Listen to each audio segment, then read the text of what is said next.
So I had this idea. For some reason, I wanted to do a new top 100 movies list for myself and make a video series out of it. The idea is that it would be 4 parts, 25 entries per episode, and I would be counting down my top 100 films of all time. Why was this inspired right now? I don't really have a good answer outside of I just wanted to celebrate film. I wanted to celebrate the medium that I love so much, and I wanted to do it the best way I know how, which is a top 100 list, the counting down, ranked in order, going down to number 1, or up to number 1, I suppose you could say.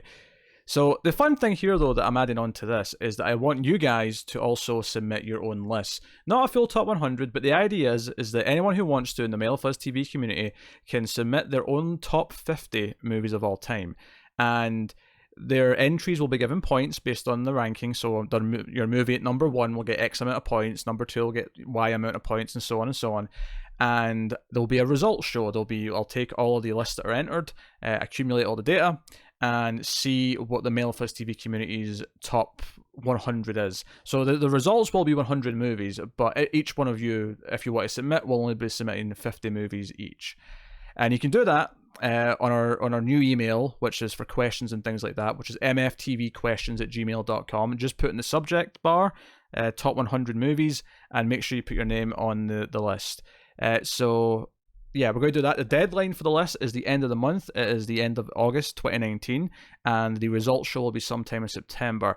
I might have finished all 4 of these episodes for my own list before then. I might not have. Either way, the results show will be in September, because it's going to take a little bit of time to actually, correlate all that data. But that is the plan. So if you want to get involved in that, you don't have to be a patron or anything like that. You can just get involved with that if you're on the YouTube, if you listen to the audio feeds, if you're on our Facebook or our Twitter, you can get involved. But the one way you can submit is the email. It's mftvquestions@gmail.com. So without further ado, I'm going to start going through my top 100. And I think the big things to point out here is that there will obviously be masterpieces on this list that are considered classics, that are considered masterpieces by many. There's going to be other films where they're just important to me because I grew up with them, or I just have some love for, and those are the ones that people are going to fight me on and say, how can you have that above this other thing that is, sparkly with, shots and magic and cinema and blah, blah, blah. It's a personal list, and it's one of the things I always struggle with when it comes to doing ranked lists like this is, do I prioritize something that means more to me, or prioritize something that I can objectively look at and say that is tremendous filmmaking? And I always struggle with that, and the answer is a bit of a mix. Sometimes I prioritize one over the other, sometimes I do the opposite. And I think ultimately, obviously there's a lot of overlap. There's movies that I love anyway that I am attached to that are also masterpieces, but then there's other like silly films from my childhood that don't fall into that category, but still end up being above a lot of other films. So as we go through this top 100, keep that in mind. It's a personal list. I am not saying definitively to you that this film is better than that film. I'm saying at the time of making this list, this is how I feel about my top 100 films. There will be honourable mentions, not right now though, because if I told you them right now, it would spoil a lot of what is not going to appear on the list. At the end of the list, in the 4th part, I will do a quick honourable mentions of another 100 films that I will not talk about. I will just list them alphabetically and just give you some honourable mentions if people want even more recommendations out of this, assuming that you've not seen a bunch of these. So without further ado, let's get into my top 100 films of all time. Number 100 is The Elephant Man, which is in black and white. It's directed by David Lynch, stars John Hurt as the titular Elephant Man. It stars Anthony Hopkins as a doctor who kind of rescues him. He's a disfigured individual who's mistreated by his owners, and he is essentially, Anthony Hopkins tries to bring him back into life and give him something resembling a normal life. And it's the most David Lynch film. It is a very straightforward film that is very emotional and full of heart. And it's kind of proof that David Lynch can do other types of film beyond his signature, weird, ethereal, dreamlike, typical work. Which is not an insult in that typical work. You may see some of it later on in this list. But The Elephant Man for me is one that I kind of fell in love with just through the performances, the music, and just the raw emotion. And I think one of the things that I think David Lynch doesn't get enough credit for is just how emotional some of his films are. And I think this one is a bit more straightforward in terms of and easier to access for non-Lynch people. Like this is the one you can show to someone who doesn't like David Lynch, and they won't really care that it's David Lynch because it doesn't feel like David Lynch. But I think even in his other work, a lot of his stuff does actually have a lot of heartfelt emotion in it. If you watch Twin Peaks, Mulholland Drive, I think there's genuine emotion in there that always hits me. And I don't think it's surprising that he can translate that into a more traditional film. And that's not to knock this at all. I mean, obviously it is in black and white, which, for the time it was made in 1980, was, not the normal thing to do at that time. Obviously, we'd long since passed the days where lots of films were in black and white. But it gives it this unique feel, this unique tone, this feeling that we're in a slightly different world, as black and white often does, and that's why it's often used these days. But it looks gorgeous, performances are great, very tight film, and has a hell of an ending, which is both bittersweet, uplifting, and everything in between. So Elephant Man is a touching journey with a very sympathetic character that I would recommend. Number 99 is A History of Violence, which is the David Cronenberg film from 2005. It stars Viggo Mortensen, and he plays a character in a small town who, in the middle of a robbery at a diner, he essentially steps up and kind of saves the day with some skills that he maybe had never displayed before. And some gangsters from the big city, fairly nearby, think they've found someone who disappeared from them long ago, and believe him to be this person who used to be in their organization. And a lot of it is about him, whether or not he actually is this person. Is he being mistaken for someone who they knew once upon a time, years and years ago? Because he has a family now. He has a wife. He has kids, and is he this person? I don't want to go into it any more than that. I think to do so would be spoilers, but this is actually, not to spoil the rest of this list, but my favorite Cronenberg film, and it's not a very Cronenberg movie, which is actually kind of a trend between my number 100 and 99, is that both films are examples of directors not doing what you kind of knew them for. But I think in this case, I actually was heavily surprised by this film and just how much I cared about the story and what it ultimately was about. And I can't really go into like the main theme of it because it is a spoiler. It's a spoiler about where it goes. Ed Harris is also in there. William Hurt's in there. Phenomenal cast.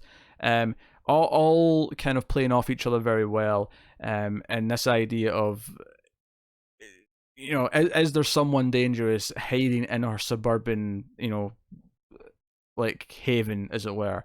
And if they are, can they be forgiven for what their past is? Can people change? That kind of thing. This is all the sort of things that we're playing with.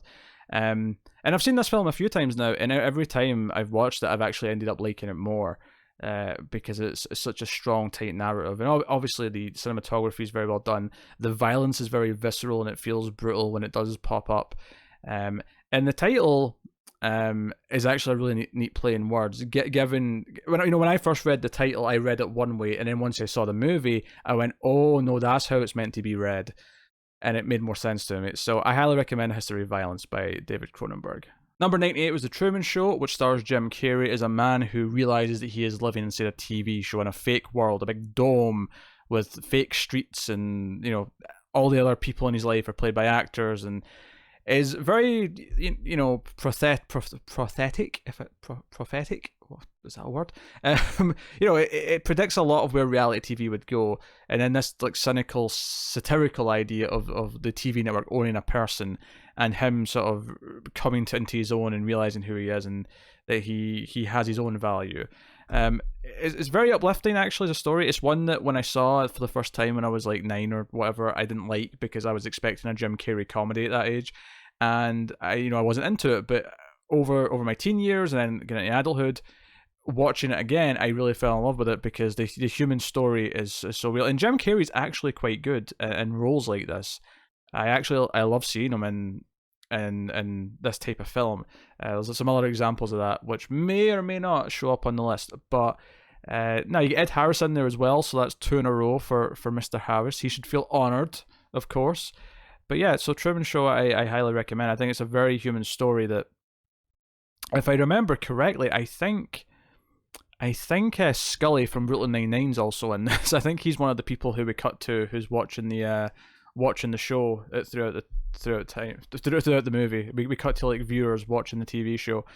and then being invested in the story, kind of like we are. So there's this meta layer going on. It's very well done. Number 97 is Charade, which is a Cary Grant film, came out in 1963, directed by Stanley Donen, and this is a very different tone to a lot of the films on my list. I'm not someone who typically enjoys spy-like things. Not that this is a super spy movie by any means. It's a very light-hearted film. It feels like a Hitchcock movie, but more light-hearted. And you've got this plot where this woman, her husband is killed, and she's befriended Cary Grant's character, who, over the course of the film, has many twists and turns. And should she trust him? Shouldn't she trust him? Should we trust them? Should we trust these three men who are looking for their money that they stole with her husband when they were in the war together? There's a lot of stuff going on here, but there's a lot of like sneaking around and overhearing conversations and thinking, you know, who's doing what, and then it flips and turns on you. But it's very playful. It's not a super serious film. It takes itself seriously in how it's made. It's very well put together, but it's very playful, and you find yourself being very endeared to the characters. And beyond a certain point, you're just kind of along for the ride. And it's one of those things that stuck with me because it was just a little bit different from all the other films from that era that I've fallen in love with. So I highly recommend Charade. It's a very different film of that era, and Cary Grant is obviously very good in it. So check it out. Number 96 is a very new entry on the list, and that is 8th Grade from 2018, directed by Bo Burnham, starring Elsie Fisher, who I have to mention when talking about this because her performance as an 8th grader is absolutely phenomenal. She is excellent in this. She is every bit of awkward childhood feeling you ever had personified on screen. She's a very introverted character, which meant I related to her in a lot of ways. I was not as bad as her in school, but she is phenomenal, and I think the film captures the absurd humor of what it's like to be that age, but also how everything feels life or death, and how from her perspective it does feel like life or death, like everything she's walking into. And you feel that in the movie. You're watching it and you feel the crushing tension. It's one of the most tense films I've ever seen. It's more tense than movies with, you know, murders and actual like high stakes where there's like terrorists and guns and people's lives are in danger. But it's somehow her walking into a pool party where she's not really being invited is more soul-crushingly destroying than any of those other types of movies. Partly because it's very relatable and we've all maybe felt things that are similar to that, and it's more of a down-to-earth thing that we all go through, but it really takes you back to just how everything felt that way at that time. I was very impressed with this last year. So 8th Grade actually, you know, was snuck onto my top 100. And, you know, maybe in a couple of years' time when I do this again, it'll move up, maybe it'll move off the list, maybe there'll be more things that'll bump it. But for now, 8th Grade gets a very well-earned spot on here. Number 95 is Teenage Mutant Ninja Turtles, the original film from 1990. And this is what I was meaning when I was saying earlier, that some of these films are here because I am attached to them, and maybe they don't belong alongside things like, you know, The Truman Show or whatever. But I love this movie, and I think the original Turtles movie holds up bizarrely quite well. I think it's a little bit darker than you maybe expect it to be. There's some emotion in there as a fan of the characters, which is really great. I think the costume designs look good. Everything about it just kind of works for me. And, you know, I watched this again a couple of years ago. I got the Blu-ray of the first three movies, and not to worry, 2 and 3 will not be appearing on this list. This is definitely the best of the three. But Turtles was a big part of my childhood. Turtles and Power Rangers were very much a lot of my single-digit life. And while Power Rangers very much kind of drifted away because it was actually too kiddie. Not that Turtles isn't meant for kids. Teenage Mutant Ninja Turtles is actually held up with my age a little bit better, where there's still parts of Turtles lore that I really enjoy. I enjoy this first movie quite a bit. And I've read some of the comic books that I enjoy, and, you know, I thoroughly believe they can make a Turtles movie again that I would like. I mean, I like the CGI one from 2007. So, no, Turtles, a big place in my heart, and it ain't going anywhere. So, you know, I love being a turtle. Number 94 is Galaxy Quest, which came out in 1999 and is directed by Dean Parisot. This is one of my favorite comedies. I won't have a ton of comedies on this list. It's a genre that for me, I'll enjoy a decent amount of them when shown, especially with friends. I don't tend to hold a lot of them in the highest regard compared to other types of film. And I think Galaxy Quest for me is such a tightly written comedy that's just start to finish, full of great jokes. And the more that I've seen of things like Star Trek since I first saw this, the better it's gone. It was always funny, but now I get a lot more of the references, and you've got a stellar cast. You know, Alan Rickman in this, Sigourney Weaver, Sam Rockwell, obviously Tim Allen's there in the lead. Justin Long's got a small part, not that I would prop him up. Rainn Wilson's in there in a small role. It's, you know, a really constant, thick with the jokes that you will get if you're into Star Trek and or things like Star Trek. Is very much a send up of all those things, and most, you know, and it plays upon the actors from Star Trek and what they've kind of went through, and it's kind of poking fun at Leonard Nimoy, at William Shatner, and kind of wrapping that all up in a fun plot of what if real aliens actually took the cast of Star Trek and tried to get their help because they thought the show was real, and they've got this alien, you know, Klingon-esque invasion happening. So super fun, very quotable. I find myself quoting it fairly often. So, you know, never give up, never surrender, and by Grathbar's hammer, I will avenge you. Number 93 is a surprising film for me, and that was Hugo, which came out in 2011, directed by Martin Scorsese. This is a film that I went into not really even wanting to see. I was very lukewarm in the trailers. I thought it looked kind of... the visual style looked a bit off for me. You know, there was one of those ones where they were like, hey, 3D, you got to see it in 3D, which I didn't, because I didn't like 3D. But this movie is actually phenomenal and is one of my favourite Scorsese movies. I like it more than a lot of his big films that people will often throw out there as being his masterpieces. And for me, it's a celebration of film, and I found it very educational about a very early stage in filmmaking, and the passion and the magic of cinema kind of came through here. There's maybe one or two other films on this list when we get to them that are kind of about the magic of cinema, and this one felt like a love letter to the dawn of what a lot of movie making is. And I didn't even know it was going to have that subject in it. You know, there's a scene in the movie where the two characters go to a movie theater to watch a movie of the era. You know, it's set in the I want to say the 30s. It's been a while since I watched it. Yeah, the 30s. And you know, and I thought, okay, that's a minor plot point, no big deal. But the film really became about that, and it became about connecting with cinema, and I found it very endearing. And by the end of it, I was just kind of in love with what it was, and it's again kind of continuing this trend of some of these these films in the 90s, and you know, in terms of this list, is that it's another film from a director where it doesn't quite jive with what the rest of that director's career is.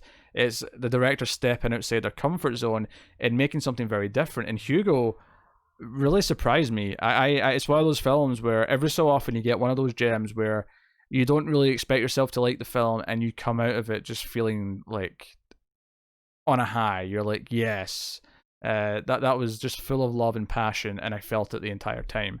And it made me, you know, walk away wanting to learn more about a certain period in filmmaking.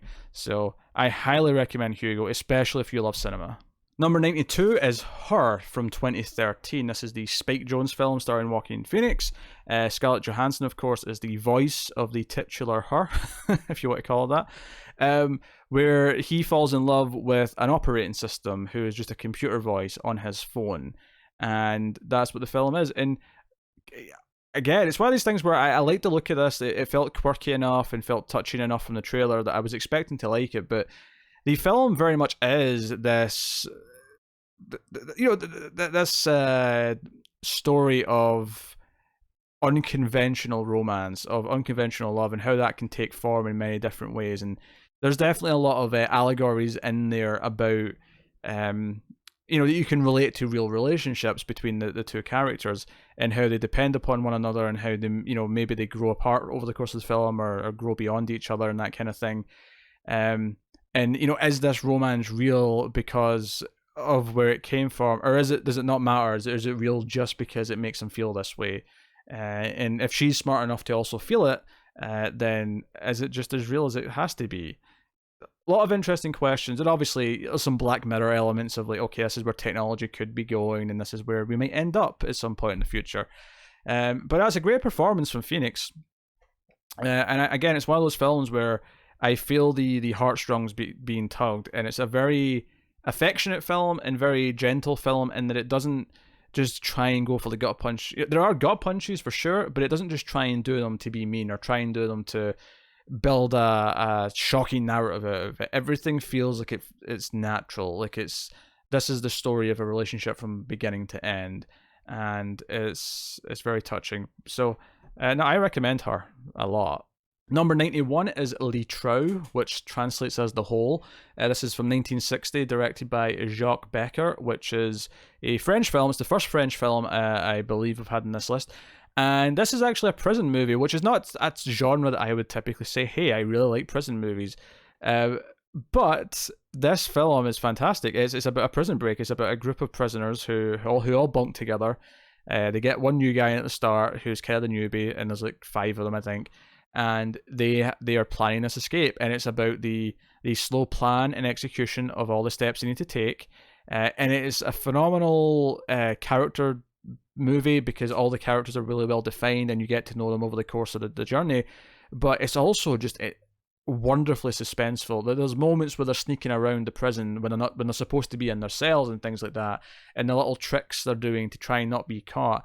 And all of it, and I think why it lends itself so much to a film is because so much of it is visual. There's a lot of things in the plan and a lot of things that they're doing when it's being suspenseful that's purely visual. It's actions. It's them looking at mirrors or passing each other items or things like that. And because it's so visual, everything works in a filmmaking medium. And ultimately, it has this kind of feeling of like, like you don't know throughout the film, should I feel this is doomed and be like dreading the outcome, or is it going to be a relatively happy ending where they get out of this? And obviously I'm not going to spoil it one way or the other, but there's multiple times during this film where I felt really tense, just kind of hoping they're going to make it, even though they're all prisoners, they're supposed to be there.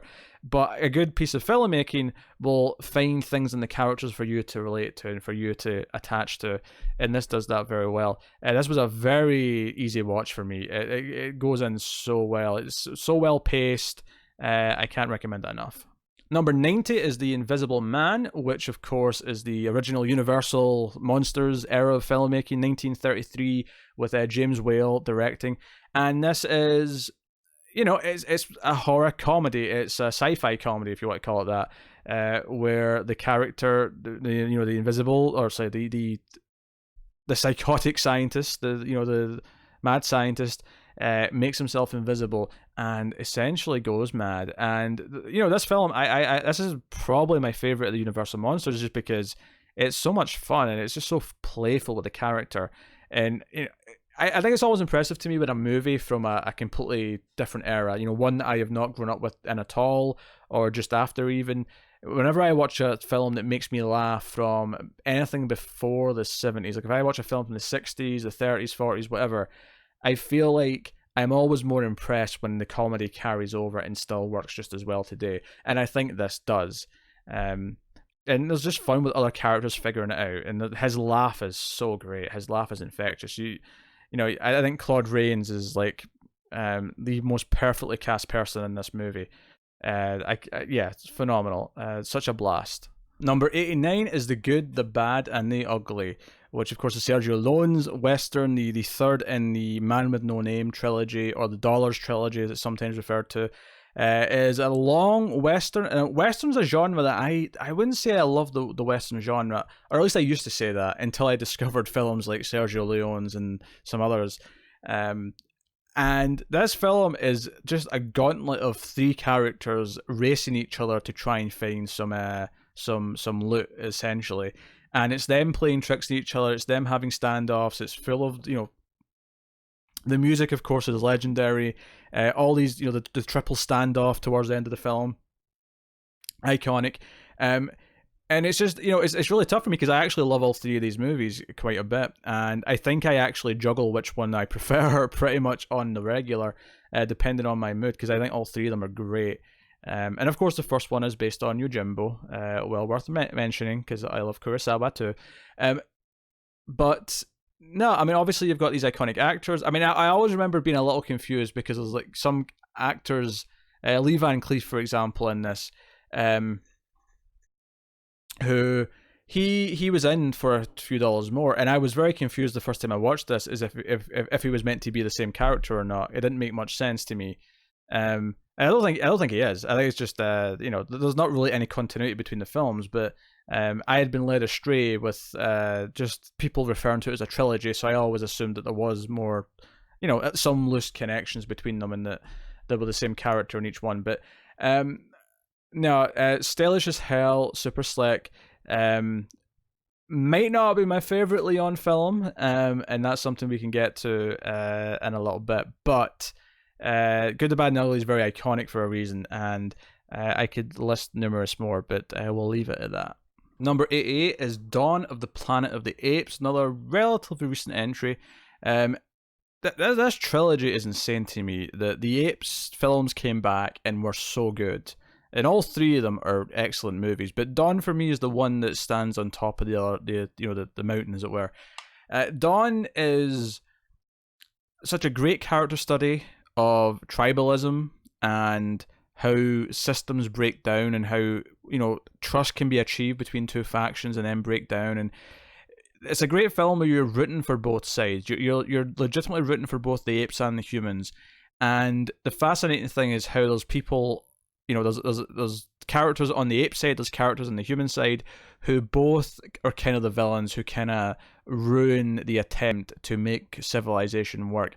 And it's kind of heartbreaking. It's a tragedy of a story, and you find yourself really invested. I was already really invested, of course, in Caesar's story from Rise of the Planet of the Apes, but for me, Rise was a great movie, and then Dawn came along and said, hold my beer, this is phenomenal stuff. And again, it was one where I left the theater, seeing it on its release in 2014, and just being wowed by how much of a great science fiction film it was, and how much it explored its themes, which is ultimately what sci-fi should be able to do. You should be able to explore real problems in the world through this lens of, in this case, a fictional war between apes and humans, and what this says about actual conflict in the world and actual disputes between different groups is beautiful stuff. And I'm so invested in that film, and it's both its prequel and its sequel.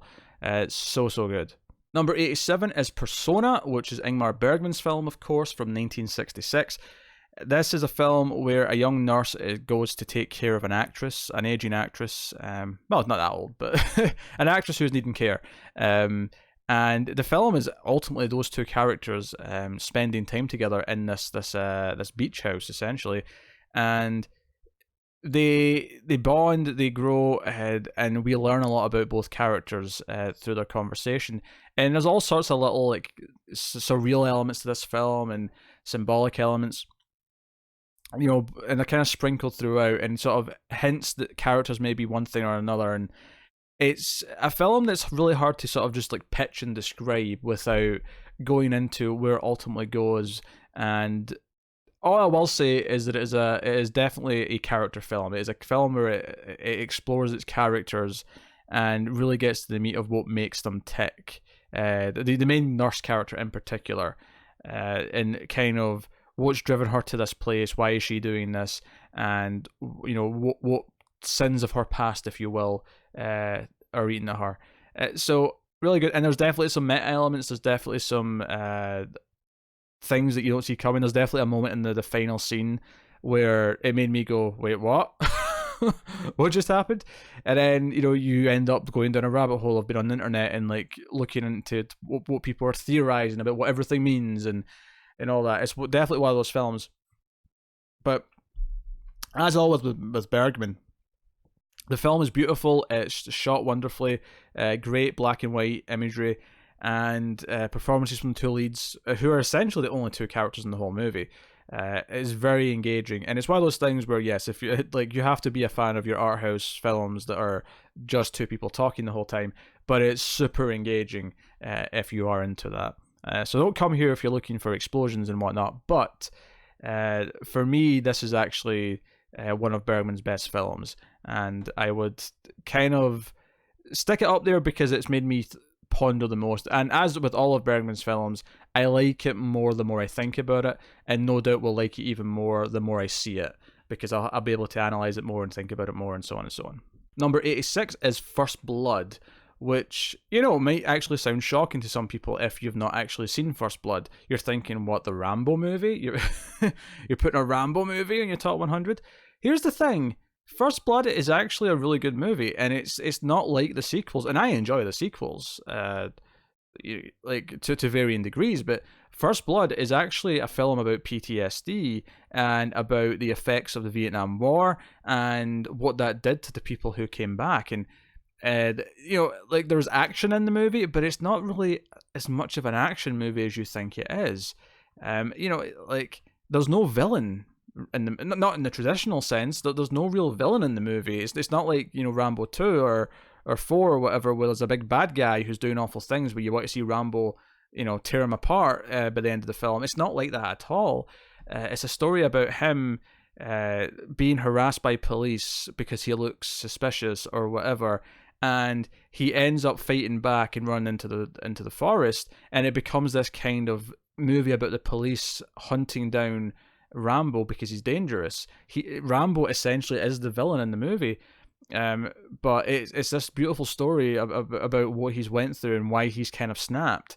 That's what the movie is, and I think people forget that about this because of what the sequels are, and because he's kind of become this action hero.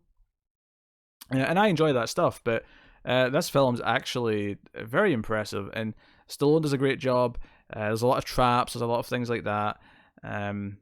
And yeah, just give it, if you've written this off because it's a Rambo movie, give it a chance. It's different from the rest. It really is. Number 85 is A Clockwork Orange, Stanley Kubrick's film, of course.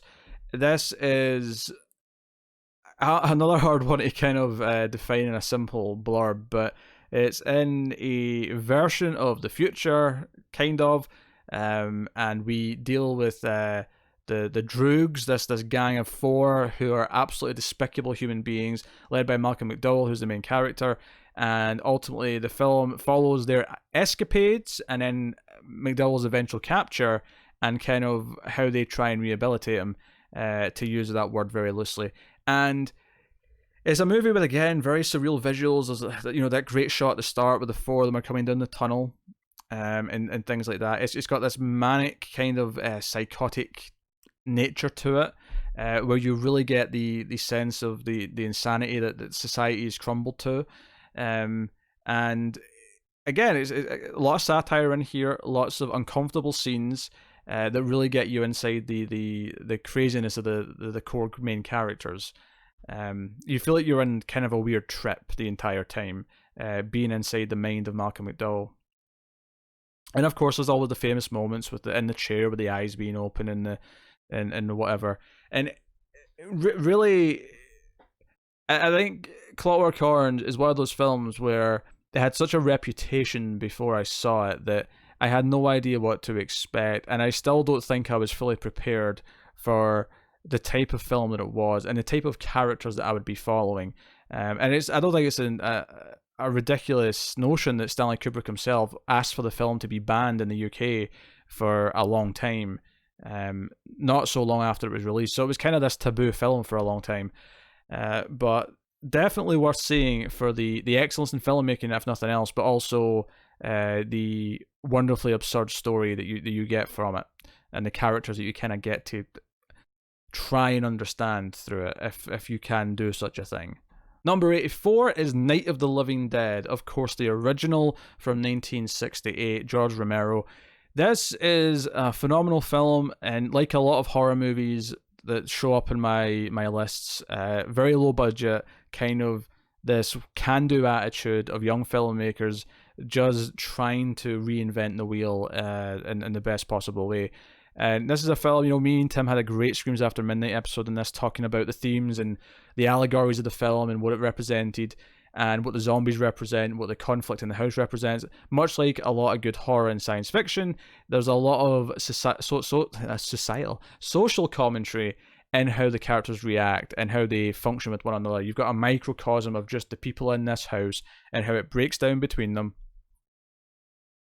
And of course, the ending is sadly still just as relevant today as it was in 1968. And I think watching this, you get the sense that, no, I mean, just like today, there was people at this time period trying their hardest to get these ideas across to the world, and you feel it watching the film. You feel this sort of renegade group of filmmakers doing this. And on top of that, it's obviously a creepy movie. It does what it can with its budget to great effect. And yeah, I mean, I think it's definitely the creepiest of the original Dead trilogy by far. I think it's got the most atmosphere of those original movies. I think black and white helps with that a lot, certainly. But, you know, again, full of iconic moments and so on. But even just the idea of trying to survive in a house and barricade the windows from the zombies getting in is such a simple premise that I love. I love a bottle movie, and people have heard me say that before, no doubt. But Night of the Living Dead is a damn classic, and you should see it. Number 83 is The Hunt, which is a film that came out in 2012, directed by Thomas Vinterberg, and it stars Mads Mikkelsen as a school teacher, for young children, who is accused of being a paedophile. The young girl in question says some things that sound very suspicious, and this film is about how society, the town around him, how they treat him once this accusation is made. And I think the title of The Hunt certainly, fits it very well. And what's beautiful about this film is it's very much about the horror of being accused of something as dark as this, that everyone will write you off as guilty and not trust you the second they hear it. And the beautiful thing for the audience is that we get enough information early on in the film to at least think that he might be innocent. Not necessarily know it for sure, 100%, but we get enough that we're actually kind of 50-50 as the viewer for a lot of the film. And, as you're going through it and you're like, oh, and then another piece of evidence will come up and you're like, oh, but really, is it? And obviously the performance from Mads Mikkelsen is phenomenal. This is a very tense, uncomfortable film. Every single time he encounters someone who used to be a friend who now doesn't want to talk to him, or let him near their kids, for example, it kind of hurts inside. You feel this gut-wrenching kind of feeling of dread and just awkward social anxiety, because it feels horrible the entire time. It is not a pleasant film. It is not a lighthearted film. I will warn you, if you watch this, you are not going to be sitting having a feel-good time. You are going to be miserable for the 2-hour runtime or whatever it is. And brace yourself, basically. Number 82 is Eyes Without a Face, which is a French film from 1960, and it's about a mad scientist who is trying to make amends for the fact that he caused his daughter's face to be disfigured, and in an accident. So the film's about him and his assistants kidnapping young women and trying to steal their faces for his daughter. This was a film that I wanted to see for a long time, because I saw the cover, I saw the Criterion kind of cover for it, and was determined to get it. I actually got the Criterion DVD. This was before my Blu-ray days, and I had to see it. I had to watch this movie, because her, the image of this young woman with this perfectly white mask with just the eyes coming through, hence the title Eyes Without a Face, was just so eerie and creepy. And you've got this beautiful black and white imagery. You've got creeping around this mansion that's got a laboratory in it. Everything about it is just dripping with atmosphere, and you feel this sadness from her, but obviously there's this guilt over the victims that are coming in. It's just a really, really well done film. It's not actually that long a film, if I remember correctly. It's a very briskly paced one, but it's full of memorable images and just this sense of perverse macabre the entire time of what's going on. It's not like there's constant suspense of like a slasher killer trying to kill someone. It's not like there's constant suspense of something else that you would normally get in a horror movie. There's just this feeling of we're doing something really dark and wrong, and we're sort of stuck in this kind of mad scientist house for 80 minutes or whatever it is. So no, Eyes Without a Face is a classic that more people should have seen, and obviously, as with all foreign films, not as many people do, but check it out. Number 81 is Reservoir Dogs, the Quentin Tarantino film, of course, from 1992. I'm not going to say that there's definitely going to be more Tarantino, but I will say this is obviously the first Tarantino film on this list, and one of his lower budget ones, of course, his first film as a director, and This is not the first one that I saw. I did see Pulp Fiction first, I believe. If I didn't even see that first, but I saw Pulp Fiction and Pulp Fiction and another film before I saw this one. Kind of as in my teens in high school, and I was grabbing the DVDs of all the movies that I wanted to check out. Back when I was buying movies blind just to see them, because this was before streaming or anything like that. And Reservoir Dogs is, I think, a wonderful little film. It's, once again, we come back to another movie for me that's a bottle movie where it's all set mostly in one location, outside of the flashbacks, of course, throughout the film.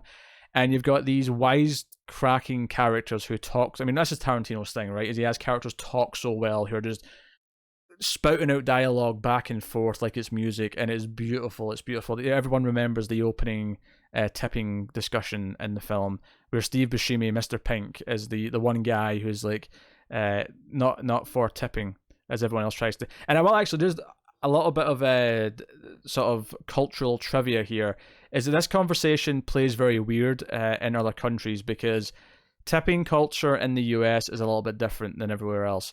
And basically, for anyone who doesn't know this, in the US, wait staff are not necessarily paid a proper wage. They're paid to a point, and the tips are supposed to make up the rest of their wage. They're paid less than minimum wage because the justification is that their tips will make up for the rest. And obviously, the exact rules vary from state to state, and even restaurant to restaurant. But that's why tipping is such a big deal, and the percentages that people tip in the US are way bigger than a lot of other places. So hearing this debate as a young Scottish person was very surreal, and I didn't understand why they were all victimizing them so much, because tipping in most of the world, I think, is a little bit more optional and a little bit more just, no, if they were nice and pleasant and did a good job, you'll give them a little tip. But this 10%, 15%, 20% tipping is not something where a lot of the world does, because they don't have to, because waiters, at least where I'm from, get paid at least minimum wage, sometimes more so, depending on where they're working. So I just wanted to throw that in there. I wanted to give a little bit of cultural sort of perception there. Anyway, or perspective is the word I was trying to say. So anyway, now Reservoir Dogs, a lot of fast-talking characters, very memorable characters. Harvey Keitel's in there is great. Madsen's great. Tim Roth, of course. You got all these guys, and I love piecing the story together after the fact. The movie's set after the things went wrong, and it's all them in this warehouse trying to piece together who's betrayed them or what's happened, what's going on, and it's just this realization over the course of the film of other characters being suspicious of each other, and we learn quite early on who the mole is, as it were, who the undercover cop is, and so on. But yeah, it's unsavory characters who are very entertaining to watch, breaking down and essentially one location over the course of the film. I love it. It's great. Number 80 is Lolita, which is the first time, I think, on this list that we've had a repeating director. Stanley Kubrick, once again, gracing us here. And this is a film about a middle-aged man who falls for the the teen daughter of his girlfriend. And it's a film which rightly has a lot of ickiness to it because of what the subject is, but very intentionally so. But it is a very, very funny film, actually. It's got a very sort of dark humor to it. And the relationship that forms between Lolita and him is very fascinating to watch. It's not endearing. I don't think it's ever endearing between them. And you certainly feel for her mother. You definitely do. But you definitely get this kind of deconstruction of the male gaze upon the younger woman, and how that relationship plays out, the balance of power and how everything sort of acts. And there's definitely some twists and turns as to how they deal with each other as the film goes on. But I remember watching this for the first time with a friend, a good probably 7-8 years ago or something like that now. It was on Blu-ray. I did see this one for the first time on Blu-ray, so this was not one that I've had around in my collection or in my head since DVD days. But I just remember being again so impressed that this was a very different Stanley Kubrick film, and just really getting into the the characters and the wittiness of it. Because obviously Doctor Strangelove is loved by many for Kubrick, and obviously that is a very funny film, but other than that, like, I find his movies to be less funny, right? They tend to be more cerebral in a lot of ways. And I think I was impressed with this one, with just how much it kind of detached itself from what I think of it. And it is an early Kubrick, it's 1962, so this is before maybe a lot of his really big films were made. But I think it's exceptional from start to finish. I think the performances are great. I think the build of the narrative and the build of the relationship, and the first glances that leads to the first encounter that leads to all of that stuff is just so well done. So Lolita is actually kind of like one I don't hear as much from people when they're talking about Kubrick, but I actually think it should be up there in terms of the debate and the discussion. Number 79 is Memento, which is our first Christopher Nolan film on the list. Year 2000, not his first film. His first film's a little movie called Following, which I actually like a lot, but probably his first major film, and it's the one that kind of got a bit of attention. Not necessarily by me. I mean, I was still obviously young at the time, but it was Batman Begins came out, and I went back and kind of like searched out his previous films. But Memento is, of course, notoriously the film that goes backwards, because you've got a character who has this short-term sort of memory that resets every, little chunk of time, every little chunk of like 5 minutes or whatever. And he has tattoos all over his body, so he can read himself clues for who he is and where he's been. He can remember who he was growing up, but he can't remember past a certain date, at this date of injury, that sort of set events into motion. And it's a wonderful character study of a film. It's a very inventive film because it is unraveling backwards, and you're putting the story together, and it's very unique. It's the sort of thing where it is a bit of a gimmick, but it's a sort of gimmick that, okay, if it was used again by another movie, I might start questioning it and going, hey, Memento did this, we don't need to do it again. But Memento pulls it off so well, and it does it for character. It does it in a way where it really explores the idea of a character who's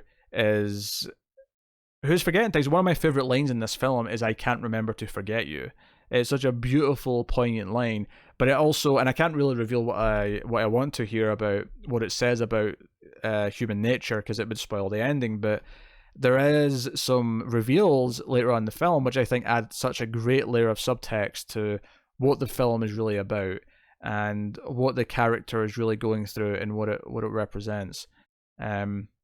So yeah, I'll leave it there. I don't want to spoil anything, but I will say it's a very exciting movie. And I'll also add that there's an extra on the Blu-ray and some of the DVDs where you can watch the film in chronological order, which I think is completely pointless and probably very boring. I've never done it, but I have to imagine it's quite boring because the film is the way it is. It's the story is intentionally simpler than it might be, so it makes sense in reverse. I imagine watching it in chronological order would make it feel very dull. And I'm never going to bother trying because I don't see the point. And I can't imagine Nolan wants anyone to watch it that way either. It's the sort of thing where they just put it in the DVD because, this will be a funny kind of obvious extra to put on there.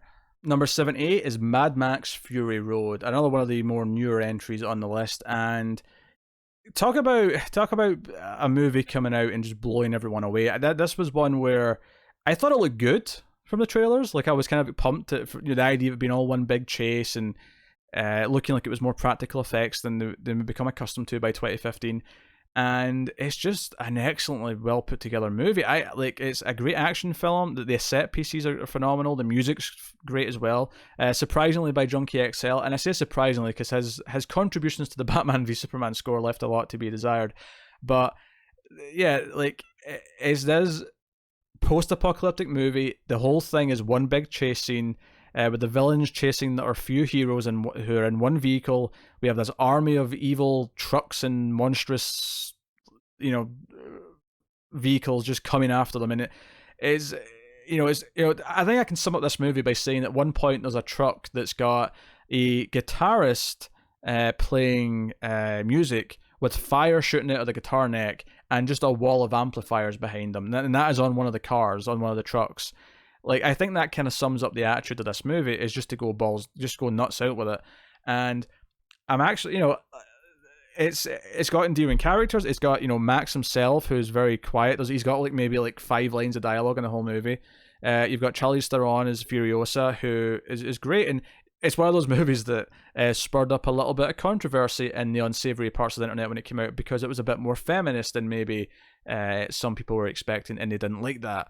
I love it because it adds this whole new dynamic to the movie. It gives the movie its own identity, and it's relentless. It's a relentless film that has heroic moments, has hopeful beats, but is relentless in its execution.